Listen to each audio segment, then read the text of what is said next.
Howdy, howdy, howdy, my name is Nash Sasuke. Welcome back to Reading 001. As we make our way through the body of the snake, we have now reached 0510, the archivist. Formerly Diane Walters, a librarian, Caucasian female, appears to be in her late 40s. Possible strong connections to the Wanderer's library, extensive knowledge about the Foundation's involvement in previous end-of-the-world scenarios. Supposedly maintains a constant record of every activity taken on Earth from the moment she took her place on the Council forward. These records are used extensively in the application of the machine beneath Yellowstone. One source identified 0510 as being the most bloodthirsty member of the Council. According to the source, she is obsessed with the perceived divinity of herself and the Council, believing herself to be above any natural laws. In her eyes, normal humans are fodder, a means to an end in reaching some greater understanding of universal truth. Some sources indicate a possible obsession with the idea of omniscience. This has not been verified. Alright, so let's check that access log. I wonder if I'm supposed to be reading the journals before the access logs. I don't know, it seems like the journals give information that I'm not supposed to know beforehand, so then. In the stillness of the tiny apartment, Vincent Arians sipped his drink. A half-finished bottle and a loaded pistol sat on the countertop nearby. Thin bands of twilight peeked in through the slits of the blinds, illuminating the prone form of Aaron Siegel on the ground in front of him. Arian sat the glass aside and took a long drag on a cigarette, his eyes squinting against the luminescence. A moment later, Aaron stirred. He pushed himself up onto his elbows, one hand wiping sleep and saliva out of his beard. His face, puffy and red, turned to face Arian's. What happened? Where are we? He looked down at his hands. They were still trembling. Did it work? Aaron took another drag of the cigarette. Smoke flowed out of his nostrils, catching the light in front of him. He was barely visible behind the haze. He's dead. Arian's eyes focused on some point in the distance. It worked. Who's dead? Who's dead?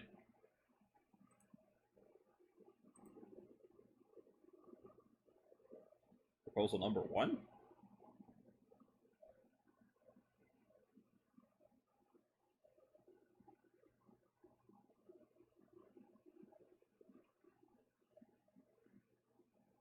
I might not be at this one yet. Wait, but this is proposal number 3, I think. Yeah, this is proposal number 3. So I have to have seen that one already. Whatever. For a long moment, Aaron did not move. Then suddenly he slammed his fist into the ground. Yes! Yes! Aaron's expression was distant. We almost died, you know. Dribbled ash on the carpet to his right. Some of us didn't make it. Aaron staggered upright, then fell down on his back against the wall. With his back against the wall. He held out his hand. Aaron passed him the cigarette. How many? Aaron asked. You and I, Felix, Conrad, Ingrid. Aaron's counted on his fingers. 5 total. Felix has already reached out to researchers at other sites. Some of them are reaching out to us. Everyone is scared shitless. Took another drink. Thought you might be dead. Aaron rubbed his temples. I don't remember much. He looked over at Arians. You look younger. Yeah, we all do. The water will do that. He finished his glass. We've got a lot of work to do, Aaron, but before we start, you need to tell me why you did it. Aaron shook his head. It doesn't matter now, it's done. Fuck you! It does matter! Something had changed. There was a distance between them. We did things. I did things that will haunt me till the day I die. But we did them anyway because we were saving the world. You had the chance to destroy Abaddon, and you didn't. His voice grew hard and cold. You told me to run the moment you activated them, the children. You told me not to ask why, so that's what I did. I trusted you, because you've never given me a reason not to, but now, I've got several. You need to tell me why you killed Frederick Williams. Oh, these are the people who did the thing with the children who were the weapon, and then they betrayed the Foundation. They were silent for a good long while. Aaron worked on finishing the cigarette. Arian poured himself another drink. As he leaned back against the wall, Aaron could see faint pinkish swelling around Aaron's eyes. There was no Abaddon, Aaron finally said. There never was. It was bait. Aaron drew in a ragged breath. How do you know? Because he told me, Vince. What? And when I didn't believe him, Aaron continued, he showed me. He let the silence speak for him. When he grew tired of what it had to say, he went on. It was just before the Congo site. I was there, with him. Aaron exhaled. Wisps of smoke swirled from his nostrils, climbing towards the ceiling. Aaron said nothing. Aaron examined the cigarette. I don't know what the hell he is. He was probably human once. Maybe. But not anymore. He can do things. Impossible things. When the site fell, I watched him level an entire facility, Vincent. One man! That's all it took. That's all Abaddon was. Why would he... Aaron opened his eyes. I think he saw in me a kindred spirit. I watched him press through concrete and rebar as if it were a soft, wet paste. I watched a man exhale his own skeleton as a thick, yellow fog. I watched a woman's blood solidify into crystal, as sharp as diamond, as brittle as chalk. He let me watch, because he knew no one would believe me. He let me watch, because I think he wanted to see what I would do. Aaron struggled to speak, his voice caught his throat. So you destroyed him. Aaron was very still. Yes. I knew I didn't have the kind of power I needed to kill him, and... He stopped and stood up, searching for another bottle. When he found one, he didn't look at the label. He poured himself another drink. Maybe he wanted to see if I could. If I would. Maybe he just wanted to see that power himself. In some of his correspondence early on, he would describe anomalies as glorious. He talked about them like you might talk about a sunrise. I don't know. I don't think it was ever enough for him. I don't think anything was. Aaron's finished his glass in a single pull. He's the cancer, Vince. It wasn't Abaddon. It was the administrator. He had to be destroyed. The whole thing had to be destroyed. It was rotten down to its core. He lifted the bottle to pour himself another drink. Aaron's breathing was heavy and shaking. It took him a moment to speak again, and when he did, he trembled with a barely suppressed sob. If you knew, this whole time, we could have stopped Aaron. We could have spared them. We could have... Aaron brought the bottle down hard. No, Vince, we needed the children. If we didn't have them, we wouldn't have been able to... Aaron's voice swelled with fury. We sliced them open and cut into their fucking brains! Aaron grimaced. Aaron's reached for the counter, steadying himself. I strapped children down to fucking operating tables, Aaron. I strapped them down, and I helped you carve out every last inch of who they were. They screamed and screamed, and we kept carving, and then the screams grew softer and softer, until they were just tiny broken sounds. Little wet sobs you had to strain to hear, and then one day, they didn't make any sound at all, and... Aaron's voice fell into shaky, wheezing breaths. He closed his eyes and counted to 10. You said Dr. Williams just wanted to see if it could be done. But what about you? He opened his eyes. Why didn't you stop it? I told you, we needed to kill... I don't believe you. Neither spoke. Arians pushed himself away from the counter. Once the Foundation collapses, we'll have a lot of work to do. His voice was treacherously calm, like a razor-thin layer of ice spread across the surface of water. Okay, I have to do that again. Once the Foundation collapses, we still have a lot of work to do. His voice was treacherously calm, like a razor-thin layer of ice spread across the surface of dark water. Felix is assembling the researchers and finding us a space to operate from. They all think the administrator aligned himself with Abaddon. They think you're some sort of hero. They expect you to lead. And that's precisely what you're going to do. Vince! Aaron turned to him, his eyes glassing wide as if viewing something from a distance. You saw it too, didn't you? The moment it happened, that it destroyed him? That moment, you saw it, didn't you? Yeah, I saw it. Wasn't it? Aaron reached to search for the right word. Wasn't it? It was nothing, Aaron replied. Just another body beneath the Foundation. Now! Adam spat, wiping cobwebs from his face. You know that I hate bugs, right? I can't imagine they're thrilled with you either. The thick morning fog seeped out between the trees. It gave the forest a dull amber gold luster. A chittering chorus of insects surrounded them both, as if to berate them for their intrusion. Dead leaves crackled beneath them with each step into the woods. Adams kept mopping away at his mouth. And magic! If I were writing a list of things I'd hate, that's what the list would be. Bugs and magic. So you bring me along on the one mission that has both?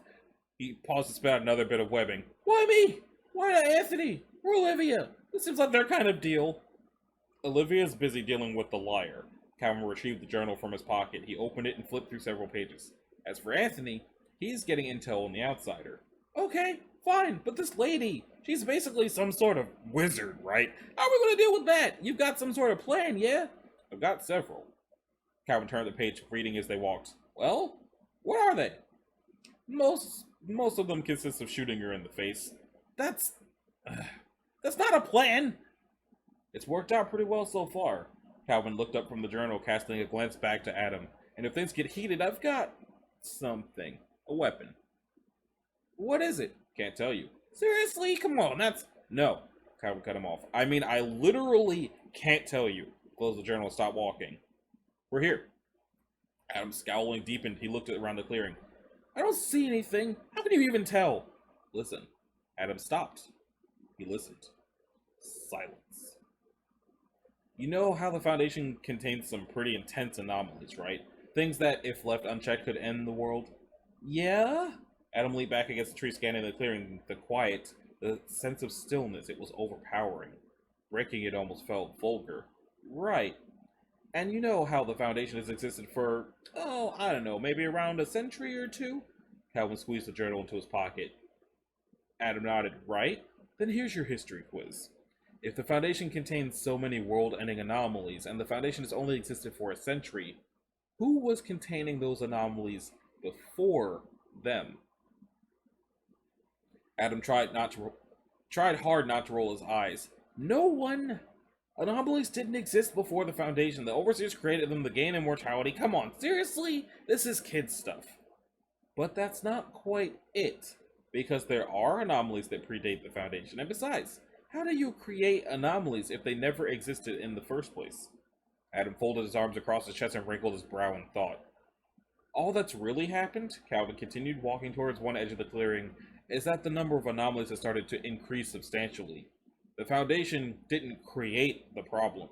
They just made the problem much, much worse. How? Calvin reached his destination. Two young saplings stood side by side, closed his eyes, took a breath, and extended his arm out between them. His hand vanished up to the wrist. Adam's eyes went as wide as saucers. Calvin pulled his arm back. His hand reappeared unscathed. He turned around and held out for Adam to see, wriggling his fingers. They tugged on threads not meant to be tugged. They tried to use them, even harness them. What the hell is a way?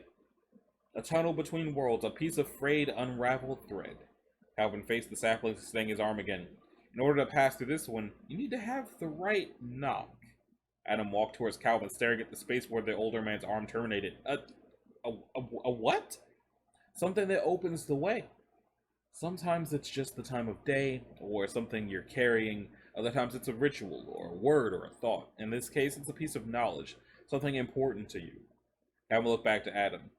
You'll forget whatever it is when you pass through. Think of some tiny piece of information you like knowing, but don't have to know. Then step between the saplings, and just to warn you up front, it's a pretty intense ride. Calvin turned and stepped forward. He vanished. Adam stared at the space where Calvin had been for a good long while, then he exhaled, closed his eyes, and stepped forward. Did he really need to know what THAC0 stood for? It hit him all at once. Space and matter became stretchable as taffy. The woods pulled away, air rushed to greet him. It was like he was accelerating through a tunnel at breakneck speed, a tunnel made of light and sound extending out forever. The world roared around him. He tried to talk, tried to yell, tried to scream, but every sound he made was torn from his lips and sent spinning back behind him into the void. Cold, distant stars watched from above and below, and then, as if the universe was a rubber band that had been released, everything snapped back into place. Adam lunged forward, landing on his hands and chest. You alright? I told you it's pretty intense. Adam reached down to help Adam to his feet. They were inside now. The air was unusually cool. The floor was smooth, flat, and orange. As Adam stood up, he searched the space around them. This is... Adam struggled to find the right words. They were inside a massive office space, illuminated by dozens of long, narrow fluorescent bulbs. Dozens of refrigerator-sized mainframes hummed quietly along the room's walls.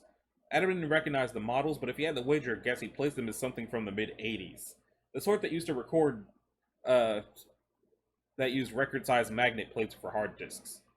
Several desks with large, bulky, monochrome monitors were arranged around them. Adam even saw what looked like an old microfiche machine. The last time he'd seen one of those had been in his dad's attic. Not what I was expecting. Halls extended from all four sides of the room, leading into additional rooms. At a glance, they appeared similarly equipped. The hallways kept going, extending as far as they could see, or until a piece of equipment obscured their view. Hello? Calvin started down one of the halls, but didn't leave the entry room. Anyone home? No reply, just the hum of countless mainframes. There should be someone here. This place is, what is this place? Adam approached one of the mainframes, inspecting it. Each machine had a sleek logo, this image of a snake with a brilliant emerald eyes and a silver crown. These machines look older than me. They probably are. Calvin frowned, glancing back to Adam. This is part of the library. The Foundation uses it to archive all of the works of the worlds that came before. Art, literature, music, written works, printed works, any kind of information. On microfilm. Adam did not sound impressed. Wait, came before? Yes, we need to find a librarian. This place is effectively infinite. Get lost in here and you'll starve before you find another soul. A librarian? Adam was examining one of the computers more closely now. Hey, this one's not running. Yeah, librarian. They're part of the library. They know where everything... Calvin stopped to turn to face Adam. Wait, what? This computer, it's not running. Adam had already pulled out an unfolding toolkit and was working on unscreening the front panel. It's plugged in, switch is on, but it's not making any noise. Calvin approached. Don't mess with it. Why not? Hell, why not just destroy them? Adam replied. By the time Calvin reached him, he had already gotten the fourth screw out and was lifting the panel up. That would be very bad, Adam. They don't just use these to archive lost worlds. They use them as backups for information on the anomalies they're containing. If they lost these mainframes, they could lose critical information. They need to keep anomalies. The panel slid free. The interior was nearly empty. The wires had been stripped away, leaving only the hard disk magnetic plate. A dense, winding script of sigils were carved along its surface. As they watched, the plate slowly rotated, despite having no discernible power source. The fuck is that? Adam asked. Calvin grasped Adam by the shoulder and pulled him back. Don't touch it! What is it? It is of Daviite origin.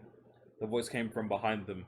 They spun around. Calvin's hand went for the pistol at his hip, while Adam gripped his screwdriver like a knife.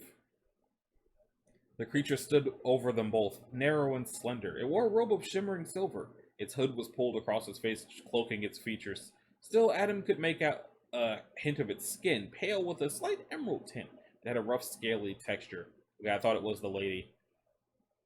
Calvin kept the pistol leveled at his chest for just a moment, then he slowly lowered it. The librarian. Adam lowered the screwdriver. We're looking for the archivist? She is no longer here. She's here no longer, the librarian informed them. Where is she? Calvin frowned. And what the hell is a Daviite technology doing inside a Foundation server? Also, the hell is a Daviite? Or Davite? She has broken her pact with the serpent and partaken of forbidden knowledge. Has written herself into a story to which she does not belong. As for where she is now, if you seek her, librarian told them, I will take you to her, down below. Then they descended. Long staircases led to... Let me crack my knuckles real quick. Okay. Long staircases led to long plains of endless rows of books, art galleries full of strange and terrible works, narrow hallways throughout which tinkling music could be heard. Every door they passed was another universe worth of knowledge, and still further they descended. Adam knew that time was passing strangely here. He cannot say how long they traveled or how long they had been in this place. When he thought to look up, he realized he could no longer see the top of the library, and yet still further they descended. After a lifetime, the stairs ended. Their feet struck stone again, and the steps behind them disappeared into shadow. The dark was intense here. Even the librarian's torch seemed dimmer and cast less light. They walked for a while in this dark place, through a massive cavern lined with titanic stone columns that extended up into the black above them. This is the foundation of the library, they heard the librarian say, the first words they had heard in decades. These pillars were forged by the serpent itself in the eternity before time. All knowledge rests upon them. A snake built this?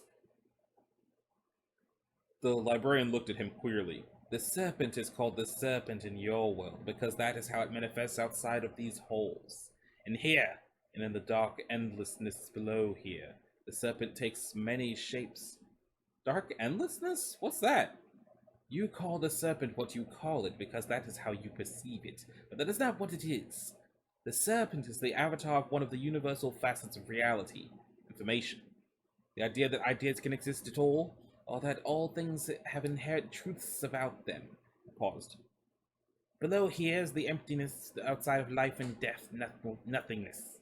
The serpent's silent brother is the lord of that quiet oblivion. Anything that ventures there ceases to exist at all. The librarian stopped and turned to face them. This foundation is a barrier between that which is and that which isn't. Beyond these doors, it extended a hand, and in front of them they could make out two massive bronze doors through the darkness, is the source of all knowledge. The center of the foundation on which the serpent built the library. Within this chamber, 3 tomes that mustn't be disturbed. They are fundamental to our universe and indeed all universes. You'll recognize them when you see them. Calvin nodded. Before we go in, I'd like to make a withdrawal. The librarian nodded slowly and pulled back its robe. From within it produced a short metal tube inscribed across its entire surface with runes. When you brought this to us all those years ago, we were not certain you would ever return to claim it, but you are much different now than you were then, I think. The library looked at the cylinder over carefully. There are very few things that exist that our library has no knowledge of. The contents of this container are one such anomaly. I hope it brings you good fortune. Adam took the tube and held it in his hands. When he looked up to speak, the librarian was gone. The torch still hung in the air where she had been. Oh, it was a lady. Whoops. The door stood before them. Well, Calvin said, pulling out his side arm and checking the magazine. Let's go. They pushed the doors open and stepped inside. As they passed through the threshold, Adam felt the same nauseating rush as he did when they first stepped into the way. After a moment it passed and he opened his eyes. They stood at the top of a rolling hill covered in green grass. Above them was a blue sky dotted with white clouds. Below them was a valley, and in the center of the valley were 2 trees.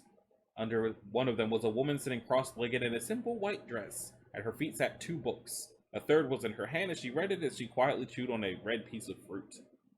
The woman didn't acknowledge them as they entered. She had brown hair and wore glasses. Adam guessed she was in her 30s. As they got closer, he could see flecks of gray at her roots. The book in her hand was bound in leather with gold trim and looked ancient. Something was written in small gold type on the front, but neither Adam nor Calvin could make it out. As they approached, Calvin spoke to her. You're the archivist? He said. The woman nodded. Calvin nodded in response. He pulled his firearm and leveled it point blank at her forehead and fired 3 shots. The archivist didn't so much as flinch. After the noise had echoed out of the space around her, she raised her eyes slowly to look at him. Her face was clear of bullet holes. Do you read, Calvin? She said.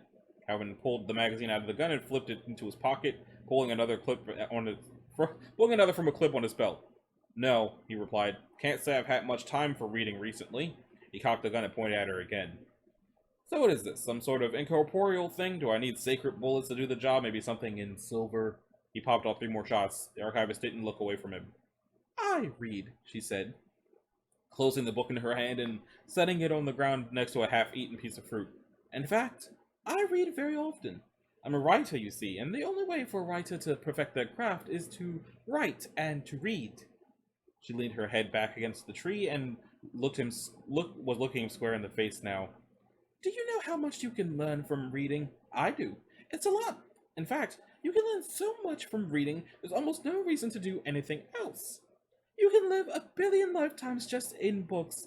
You can learn everything there is to learn just in books. For example, did you know there's a book in this library written to teach the reader how to allow bullets to pass through their body as if they're not even there? I know. I read that book. I read all the books. She closed her eyes and began tapping her fingers against the top of the thick book next to her. When I heard how you killed poor Felix, I'll admit, I was afraid. The concept of death is so foreign to us now, and it's been such a long time since I've had to worry about it. My task becomes considerably more difficult when faced with the prospect of mortality. I'm a writer, you see, and I have to document everything that happens within the Foundation and on Earth. I can't do either of those things if I'm dead.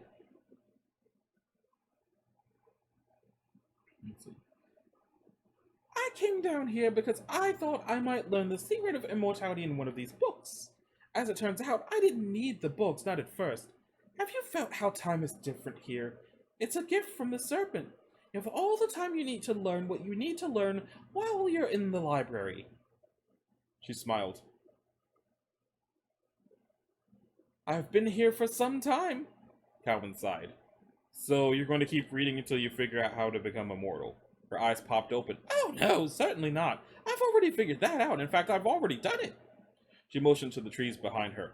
These trees are special. This one here, this is the tree of knowledge of good and evil. That one, that's the tree of life. The tree of knowledge grants knowledge, and the tree of life grants life. But the serpent is wily. The serpent made these trees and cursed them. You can only eat from one if you've already eaten from the other. That produces a paradox then, doesn't it?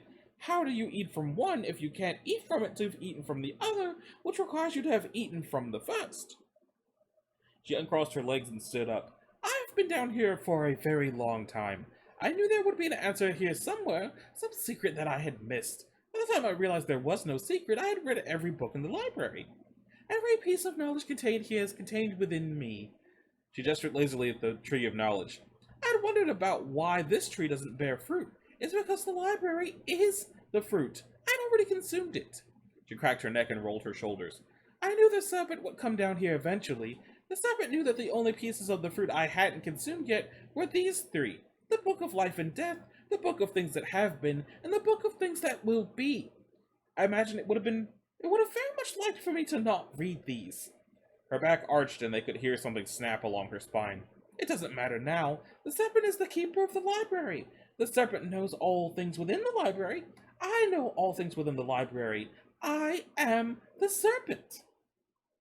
They watched in horror as the archivist's skin began to split, starting at the base of her spine and creeping up her back. Her eyes bulged in their sockets and blood began to seep out of her like water from a sponge. Her mouth opened as if to scream, but instead a long forked tongue appeared, and then the base of a fanged mouth. With a wet, thick tear, her body came apart down the center and a massive, writhing serpent appeared from within. Its eyes were black slits, and across the ridge of its emerald back were gemstones that dazzled in the ethereal light of the meadow. Floating above its head was a pointed silver crown emblazoned with a dark Ouroboros. Ouroboros. They said it.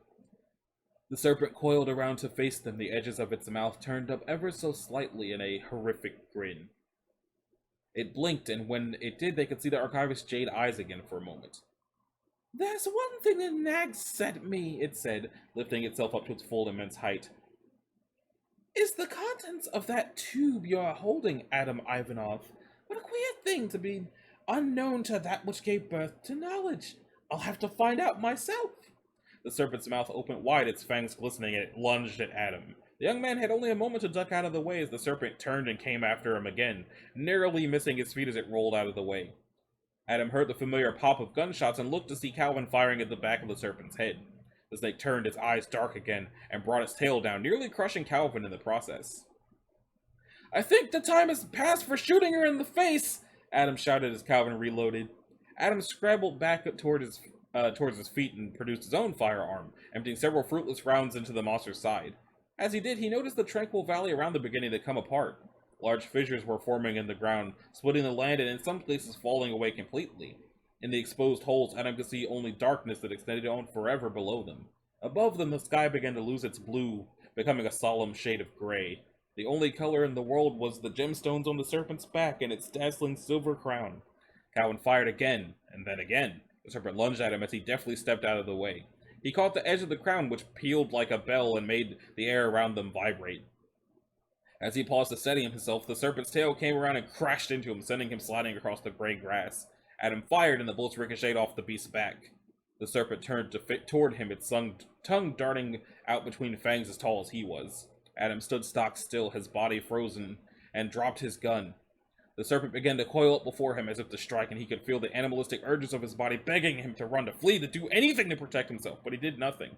Then he heard Calvin shouting from his right, Adam! The tube! Open the tube! His shock was broken in an instant. With a swift tug and a hearty yank, Adam freed the cap of the canister and opened it towards the ground. But a sudden weight on the tube as something long, slick, and heavy slid out of it. It was a dark, smooth wooden shaft, inlaid with markings and runes burned into the wood. Near its end was a thick metal band, and at its fore was a fierce and menacing spearhead. Eyeing it over quickly, Adam could see the words, "Is the non-believer against whom divinity holds no sway," before he had to duck out of the way again as the serpent came at him. He dragged the spear behind him and shouted panically to Calvin, "Hey, I don't know what this is, but I don't think it's gonna help. I can't even lift it." At a word, the canister he had deposited on the ground began to spin and shake. Several interlocking sections began to unfold, and more canisters seemed to materialize from nowhere. As Adam scurried away from the striking serpent, the canister behind him shaped and folded itself up into a large mechanical rack. Calvin noticed it first and then shouted it to get Adam's attention. "There, look!" He gestured towards the rack as he reloaded his pistol. "It's a harpoon! Put it on the harpoon gun!" Adam's incredulity nearly cost him his life as the serpent came at him sideways and knocked him onto the ground. The serpent struck at him, its fangs finding only soil as Adam dragged the spear through the grass.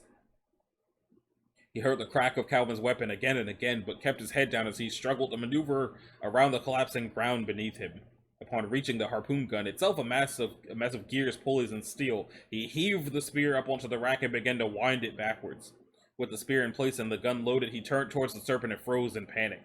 The serpent had Calvin wrapped tightly in his tail, the older man dangling precariously over the red ground beneath him. The serpent hissed and smiled again at Adam and shook Calvin lightly. There, the serpent said. "Let's not be so hasty. You didn't think you wouldn't see how this would play out, did you? I've learned everything there is to learn, Adam. I've seen things that would turn your heart to ice. Heard stories of horrors so terrible the very thought would kill you in an instant."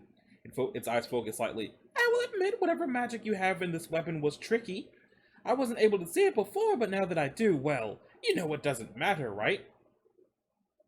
"I can kill you right now," Adam snarled, aiming the spear at the serpent's face. "It wouldn't take even a second."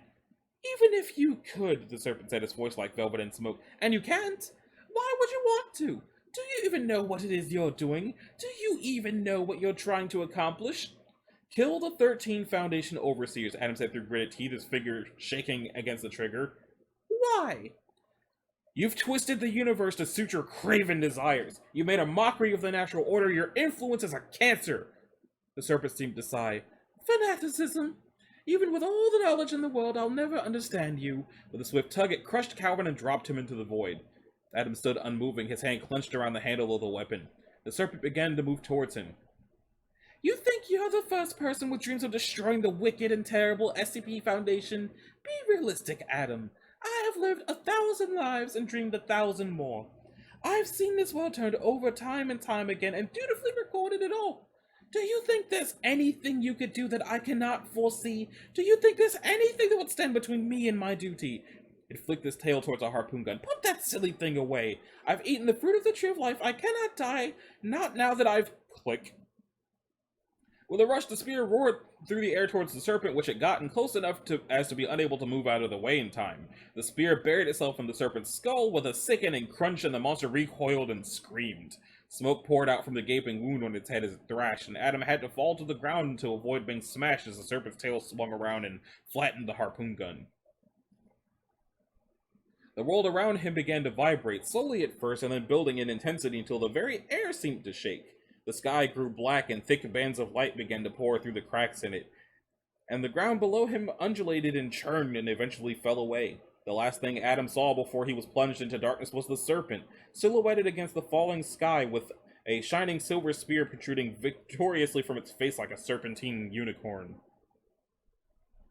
When Adam came to, he felt cool grass beneath his head. His neck ached and his limbs thundered their disapproval of his trying to move them as he sat up. He rubbed against his temples, trying to focus. How long had he been falling? But opened his eyes with a start when he heard a hoarse coughing nearby. Lying a few paces from him was Calvin, covered in sweat and blood and looking profoundly shaken, but no worse for wear. As Adam approached him, Calvin turned to look at the young man and smiled. "Hey, we didn't die." Adam laughed. Taking a moment to survey his surroundings, he found himself on the same grassy hillside from before, but the sky was once again blue and the grass was once again green. His eyes traced a path of blood up to one of the 2 trees at the top of the hill, where a woman in a simple dress was skewered to one of them by a massive spear driven through her skull. Her face was unrecognizable, and her white dress was now stained with her own lifeblood. There was a figure standing over her. It was tall and lean like the librarian, but simpler somehow. It too wore a robe that covered its face and obscured its features, but this robe was a much more vibrant green. The figure was stooped slightly, and from where he stood, Adam could see it wasn't looking at the woman impaled on the spear, but the spear itself. Adam helped Calvin to his feet, and together the two of them walked slowly and carefully up the hill toward the figure. As they approached, they became acutely aware of another figure, one they couldn't quite discern, standing behind the one in the green robes. Whatever that figure was hurt them to look at, and so, save a few scant glances, they avoided doing so. When they reached the top of the hill, the figure turned to look at them. They couldn't see its face, but something about it felt strangely familiar. "Ah, you're awake," the figure said, his voice soft and smooth. "I'd feared the worst. This library contains a great many truths, but little is said about crossing the plane between that which is and that which isn't. In fact, unless I am mistaken, this is the first time a person has ever crossed that barrier and come back. That is no mean feat at all." The figure in green gestured to the dark figure behind it. "Fortunately for you, the powers that be seem to have determined that it is not time for you to slip these bonds. Not yet, anyway." It tapped a long gloved finger against his head. "Yes, very rare." Calvin coughed and found his voice. "Who are you?" The figure in green didn't seem to hear him. "This thing you have here? This is a queer thing." It reached down and laid a hand upon the spear embedded into one of the trees. "There's something strange about it. The library decided to hold it for you, but the library didn't know what it was." "That is very rare indeed." The figure paused for a moment. "Do you know what this is?" They shook their heads. The figure nodded. "This is called the Spear of the Non-Believer. It is an ancient weapon, older perhaps than even this library. There are legends that say it was forged when the first thinking being decided to deny omnipotence, to stand alone against insurmountable might. It is very, very strange indeed." The figure made a noise that might have been laughter. "In fact, I can't even see it. How strange." The figure looked at Calvin. "How will you acquired this? Someone gave it to you, yes." Calvin nodded. The figure stood back up to its full height. "Now that is peculiar." With a deft hand, the figure reached out and pulled the shaft free from the tree, and with its other slid the broken corpse of the overseer off the end. It held the spearhead up towards its face, studying it intensely. "Very, very strange. I feel as if this item doesn't care for me at all." The figure reached down and pulled this limb metal container off the ground and quickly slid the entire length of the spear into it, which disappeared entirely despite the disparity in length between the two. The figure turned and handed the canister to Adam, who reached out and took it. "You know," the figure said, turning now to look at the woman lying in the pool of blood at his feet, "I had known her for some time. When she first entered these halls, she was not so different than either of you. However, her intentions, pure though they may have been, were what led her to this point. Your convictions do truly make you remarkable beings, capable of endless wonder and horrors." I looked back at them one more time, and Calvin became aware that he was being watched. "I wonder where your convictions will lead you." There was a blinding flash of light and a burst of heat, and a moment later they were standing in the forest again. So it sounds like this all played out at the one SCP-001 that's heavily implied to be the Garden of Eden, because it sounds like that whole fight just took place in the Garden of Eden. Alright, so access log, the 10th Overseer. A lot of British voices today. The 10th Overseer. There's a story that makes its rounds among certain groups that deal with the paranormal regarding the 10th Overseer. The story goes like this. Once there was a Foundation researcher who was involved in helping to manage secure data records.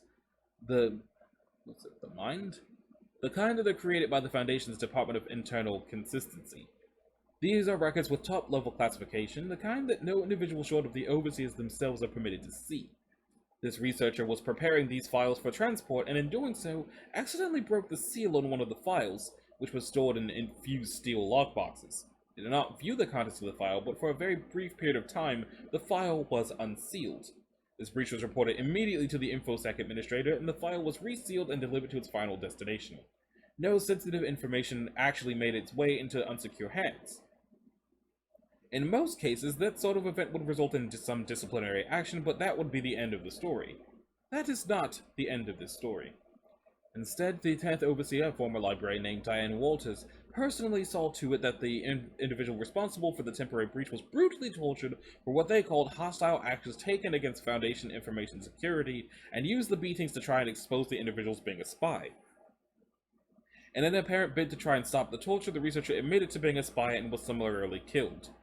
One individual close to the Foundation recalls hearing frequently about how the most frightening overseer was the one they called Green, but the most dangerous was the archivist. The archivist is not just an apparent sociopath, she is also seemingly obsessed with the concept of omniscience and believes that it is her duty to control all available knowledge and use it to meet the Foundation's ends. How Diane Walters became the 10th Overseer was no mystery. Before her affiliation with the Foundation, she was a well-known school teacher, with a disciplinary record for harming students who did not meet her ridiculous standards of conduct.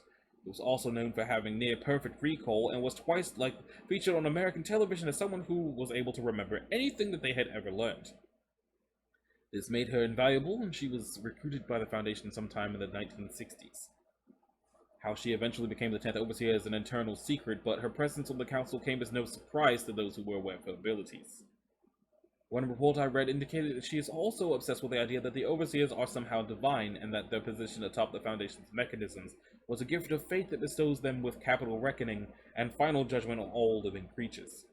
This same report indicated that she is also a shut-in, only leaving her undisclosed estate to enter the Wanderer's Library, where she is a frequent, albeit unwelcome, guest.